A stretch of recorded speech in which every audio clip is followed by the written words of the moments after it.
Vamos a sumar otra mirada. Tenemos en una pantalla a Diego Giacomini. ¿Me escuchás, Diego? ¿Cómo te va? ¿Cómo estás, señor? ¿Cómo anda? Un placer estar con vos. Hoy te leí por Twitter, pero quiero tu análisis sobre el acuerdo con el FMI. Mira, es más de lo mismo, de siempre, muy parecido a toda la historia de Argentina con el FMI. De vuelta tenemos un gobierno intentando comprar tiempo para evitar que le explote todo a él y así tener chances, primero, de llegar a final de su mandato y después ver si se puede presentar a ser reelecto y tener alguna chance de ser reelecto. Bueno, eso es lo que preguntábamos recién. ¿El acuerdo le garantiza posibilidad de reelección al gobierno? El acuerdo nos garantiza que los agentes económicos individuales, así como todas las empresas argentinas, tengan el tamaño que tengan, van a tener el futuro más hipotecado en el largo plazo de lo que lo tenemos actualmente, como pasó con cada uno y todos de los acuerdos con el FMI. A ver, el FMI no es el problema de la economía argentina. Lo pongo en contexto. Hace 12 años que el PBI per cápita en Argentina cae sostenidamente. Hace 18 años que el ritmo de inflación y de devaluación crece tras año en la tendencia de largo plazo. Y te tiro un número para que lo veas. En diciembre del 2003, la inflación era 3.7%. En diciembre del 2004, la inflación era 6.1%. En diciembre del 2005, la inflación fue 12.3%. ¿Qué quiere decir? Quiere decir que en 24 meses, Roberto Lavagna, en 24 meses cuadriplicó la inflación, pasando de 3 a 12. Pero a cambio de eso te puede decir, mirá, pero hicimos una reactivación económica sostenida. Y sustentable que mataba la economía en el largo plazo. De hecho, te lo voy a decir, y esto también contradice a los conservadores de siempre trasvestidos de liberales que hay en el Congreso y a toda la oposición en general, que dice que en Argentina se emite porque hay déficit fiscal. Es verdad, en Argentina se emite cuando hay déficit fiscal, pero en Argentina también se emite cuando no hay déficit fiscal. En el 2003, 2004, 2005, 2006, 2007, que se terminó interviniendo el INDEC, había superávit primario, había superávit financiero y el BCRA emitía mansalva. ¿Por qué? Porque emitía no para financiar el déficit, sino para mantener el dólar, que no tenía que caer por debajo de 2,80. Y al mismo tiempo, con superávit primario, con superávit fiscal, crecía el endeudamiento, porque las LEVAX de Martín Redrado en el BCRA crecían exponencialmente. ¿Por qué digo todo esto? Porque esto muestra que en toda esa etapa los problemas vienen de 15, 12, 10 años de historia. La economía cae, aumenta el dólar, bueno, aumenta los problemas inflación. está bien, pero ahí me parece que hay un corte que te estás olvidando, es el 2001. No, pero para digo, la crisis era la del 2001, no la que vino después. Era resolver lo que estalló el 2001. Quiero decir esto. Los problemas de Argentina, lo que quiero decir es que existen cuando no se le debía plata al FMI, cuando no había acuerdo con el FMI, y crecían cuando no se le debía plata al FMI y tampoco había acuerdo. Entonces, si los problemas son preexistentes al FMI, el FMI no arregla los problemas. Lo que el acuerdo hace es evitar que explote todo ya mañana. Yo a mis clientes les decía hoy, mira, esto puede hacer que el dólar, metafóricamente, para que se entienda el concepto, no es una estimación, es un número que muestra un concepto. El dólar estaba a 2.23. Mira, puede bajar a 2.15, puede bajar a 2.10, Pero en marzo, no lo sé, pero en marzo va a estar más alto, va a estar a 2,40. Y después va a estar más alto, va a estar 2,60. Ahora, este acuerdo lo que evita, porque si Argentina mandara todo al demonio o el FMI mandara todo al demonio, el dólar que estaba a 2,25 pasado mañana se iba a ir a 2,45. Y en marzo iba a estar a 2,80 y después iba a estar a 320, qué sé yo, invento para que se entienda el concepto. Lo que quiero decir que obviamente en el cortísimo plazo el acuerdo evita que ¿Aleja el peor. fantasma de la hiperinflación?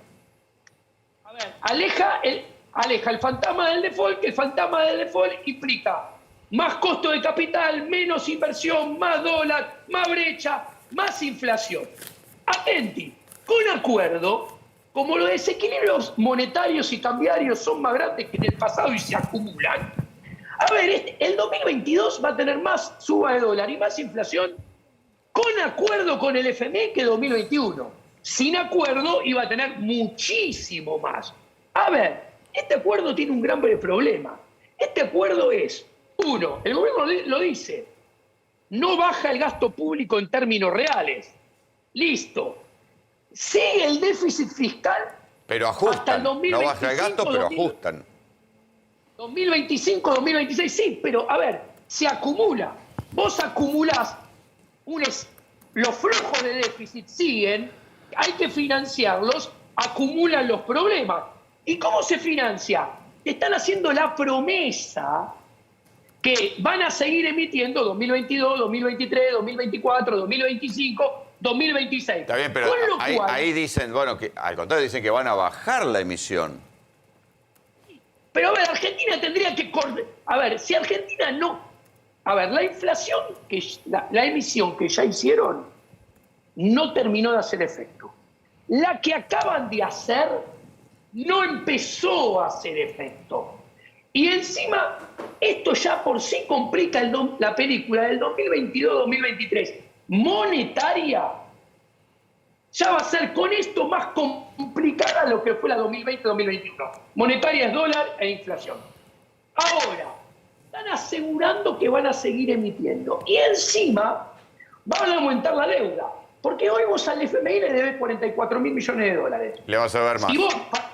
Si vos pateás la deuda, cuenta de almacenero para que tu audiencia lo entienda, a 10 años y la vas a pagar desde el 2026 al 2035, los 44 se hacen 50. Aumenta. Si te devuelven lo que ya pagaste y te devuelven los derechos especiales de giro, no lo sé, no se sabe todavía porque hay una carta de intención, no un acuerdo, no está todo explicitado, aumenta la deuda. Yo te digo una cosa, si vos tenés que pagar 50.000 millones en 10 años, a partir del 2026, vos tenés que pagar, redondeando cuenta almacenero, 5.000 millones durante 10 años seguidos. 2026, 2027, 2028, 2029 y así hasta el 34. ¿Cuál es el problema? Que esa deuda, esos pagos de deuda del FMI se solapan, pagos de deuda a los bonistas bajo ley Nueva York de Martín Guzmán, que empiezan en el 2024 y entre el 2025 y el 2034 suben de 6.000 a 9.000 millones. Entonces, ¿qué quiere decir? Que los próximos 3 presidentes van a tener que pagar entre, escuchá bien, 11.000 y 14.000 millones de dólares por la deuda a los bonistas y al FMI. No termina ahí. Falta el otro tercio de deuda que ni te lo metí en la cuentita, que es la deuda bajo legislación argentina. ¿Qué quiero decir? Hoy no podemos pagar 1.500 millones de dólares. Y los próximos 3 presidentes tienen asegurados pagar todos los años de cada una de sus 3 presidencias entre 15.000 y 17.000 millones, entre 15.000 y 17.000 millones de dólares. Bueno, lo que dicen es que lo van a pagar con la reactivación económica. La activación económica no va a haber. Esto es el gran problema. A ver, yo te cuento. El último dato, 10 meses del 2021, el nivel de actividad económica está 5.3% debajo del 2017. Está 4.1% debajo del 2018 y está 2,0% debajo del 2019. 2019 y 2018, que estás 4,1 y 2,0 abajo, son años que tuviste que ir a pedirle la escupidera al FMI. Eran años en los cuales todo se caía a pedazos. De hecho, cuando vos comparás el 2021, que te quieren vender que es fabulosa la reactivación de más 10,3. ¿Por qué es fabulosa? Porque está comparando contra el 2020 que caíste. Y también hay cierta mejora cuando avanza la película contra el 2019 y 2018, porque son 2 años que tienen caída. Pero vos cuando comparás el 2021 contra el 2017, que fue el último año en el cual no se cayó nunca, la situación a lo largo del 2021 no mejoró un ápice. La caída es igual en enero siempre. ¿Qué quiero decir? Argentina tiene un rebote del gato muerto y ¿por qué no puede crecer sostenidamente? Y acá están incurriendo en el mismo error de la administración de Macri.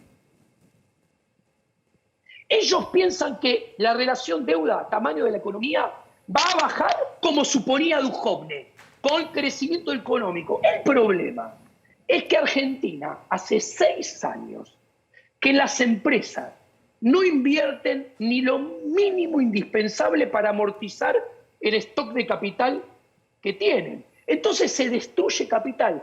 Cuando vos destruís capital, la frontera de posibilidad de producción, la capacidad de producción de una economía se achica. Aparte, cuando vos tenés, y esto es importante, nadie discute, nadie de la oposición, ni los conservadores travestidos de liberales, ni Juntos por el Cambio, ni el oficialismo, discute y habla de que hay que levantar el cepo. Un cepo es exceso permanente, y si lo acreciento, aumenta el exceso permanente de demanda de dólares.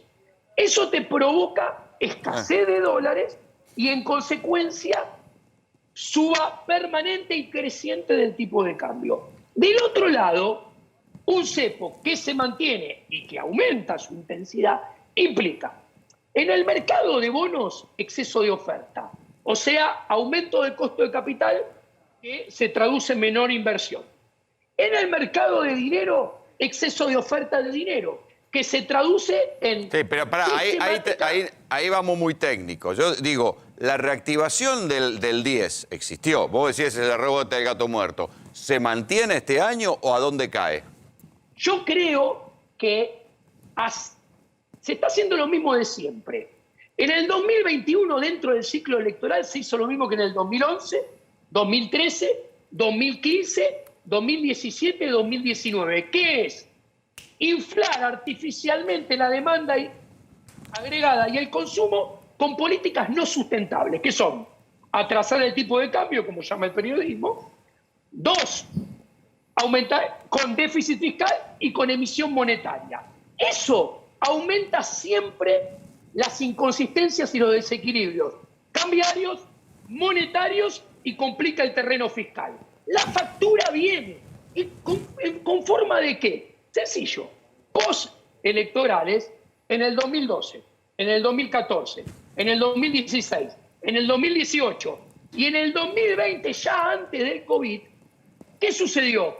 Sube el dólar, se acelera la inflación, eso impacta negativamente en el poder adquisitivo de los salarios, cae el consumo y se resiente el nivel de actividad. Yo creo que en la película de la segunda mitad del gobierno de Alberto Fernández, los números de nivel de actividad van a volver a mostrar en algún momento números negativos. Sí. Y te estoy contestando. Y lo que me dijiste que es muy técnico, te lo traduzco. Si hay cepo, un cepo que se mantiene toda la administración y que además se endurece, te asegura más costo de capital, menos inversión, más inflación, menos puestos de trabajo, peores salarios, más pobreza. Está bien, pero yo te puedo decir que cuando Pratgay levantó el cepo fue un agujero y la guita salió para afuera.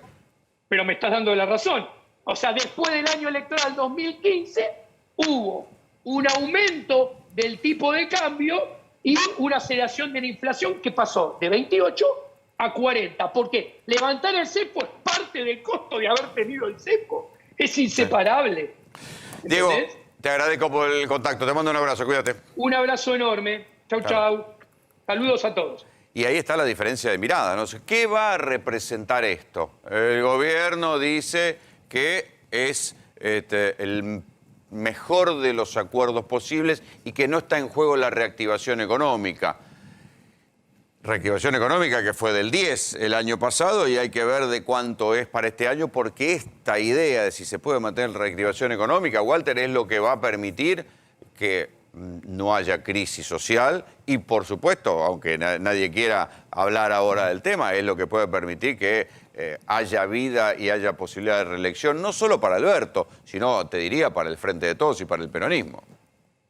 Sí, que haya un futuro, ¿no? Que haya un proyecto por delante todavía abierto. Era una de las grandes ambiciones de poder cerrar el acuerdo, inclusive en estas últimas horas antes del vencimiento y antes del viaje del presidente a Rusia y a China, un viaje que también puede darle un marco político internacional diferente en un tiempo en el cual lo económico puede empezar a contribuir a, por lo menos a sanear un poco las cosas, a alejar la incertidumbre que tanto lo estaba complicando al gobierno y que estaba atorando a las reservas del Banco Central hasta dejarlas con niveles muy escasos. La proyección que hay de crecimiento a partir de alcanzar el acuerdo es, bueno, ese 10,3% del 2021 que se vaya extendiendo a lo largo del 2022, ya con un arrastre estadístico del 3%. Si las cosas más o menos se ordenan, es posible que esa estimación que el propio Fondo Monetario tenía en 3%,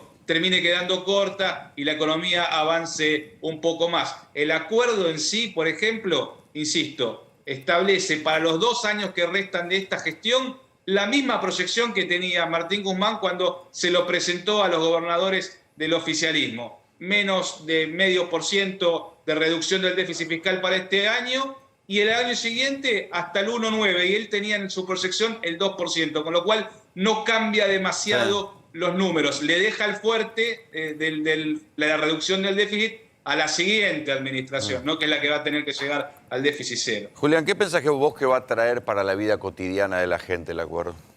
¿Cambios? No, en principio no mucho. ¿Baja en la inflación? No. En todo caso, por ahí, en cierta primavera de por ahí 2-3 meses de menor presión en el mercado, en el blue. Eso puede ser, que hoy aflojó, por ahí aflojó un poquito más la semana que viene, le va a sacar el grueso de la incertidumbre. Puede que sigan recuperando los bonos argentinos y bajando el riesgo país, pero eso no pega de lleno en la economía cotidiana, eso no genera de por sí puestos de trabajo. A mí me parece que lo central, y que fue la apuesta del gobierno, es que no se interrumpa este sendero. O sea, que no se interrumpa ni con un saldo cambiario, ni con ajustes, ni con cortar las asistencias fuertes al Tesoro, no generar una reforma laboral muy dura, tampoco previsional, tampoco vender ninguna empresa del Estado. ¿El salto de las tarifas? Eso me parece que era inevitable. O sea, acá es el debate en todo caso que viene, que va a ser al interior del gobierno, pues son casi 2 puntos del PBI que están en subsidios. Eso es algo ahí que vos tenés que tocar de alguna u otra manera. Sí, subsidios que están sobre todo en el AMBA, ¿no? Claro, sí. Bueno, eso es la disputa con el interior. Lo que pasa es que el centro productivo del país es el AMBA. Entonces, si alguien compra una gaseosa en Salta, esa gaseosa probablemente está producida en el AMBA. Entonces, vos necesitas garantizar bajos costos de producción y tarifas predecibles para que en todo el país esté articulado un sistema de precios que no se mueva. Entonces, por eso siempre los subsidios fuertes son a esta zona. Y aparte está el grueso de la población también. Sí, pero eso sí va a impactar en la vida cotidiana de la gente. Va a haber tal vez un sendero de aumento, como el sendero es la palabra que le encanta a Guzmán, ¿viste? Un sendero de aumento en el transporte, un sendero de aumento en la tarifa de gas, un sendero de aumento en la tarifa de luz. Sí, eso sin duda, eso va a ser. Eso yo creo que en algún aspecto implica cierta justicia social, hay que ver cómo lo segmentan, que ese es un poco el desafío. Por ahí, jubilados, personas que reciben la asignación universal o distintos tipos de asistencia, a esos no se les suba muy poco. Parte de esos subsidios, por ejemplo, si vos esos